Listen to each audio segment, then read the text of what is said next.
நீங்க பார்க்கக்கூடிய இந்த தட்சிணாமூர்த்தியோட சிலை அம்சம் ரொம்பவும் சிறப்பானதுங்க. பொதுவாக தட்சிணாமூர்த்தி அந்த கால் பகுதியில் பார்த்தீங்கன்னா அந்த முனிவர்களை நம்மளால பார்க்க முடியும். அதே வேளையில் அவர் கால் பாதத்தில் பார்த்தீங்கன்னா அந்த முயலகன் இருப்பாரு.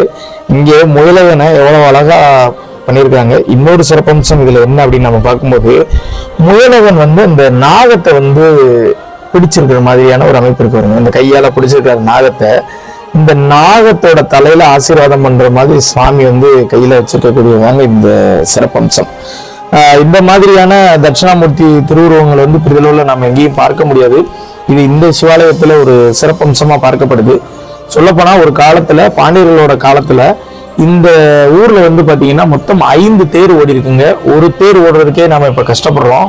ஒரே ஊர்ல 5 தேர் ஓடி இருக்கு. அவ்வளவு ஒரு சிறப்பம்சம் மிக்க ஒரு ஊர் தான் இந்த ஊர்.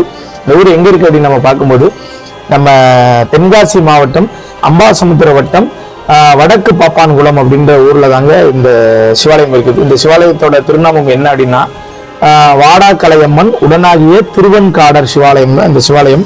இந்த ஊருக்கு நிறைய சிவாலயம் இருக்குது. வாய்ப்பு இருந்துச்சு அப்படின்னா ஒரு தடவையாவது இந்த வடக்கு பாப்பான்குளம் ஊருக்கு வாங்க, இந்த சிவாலயத்தை பாருங்க.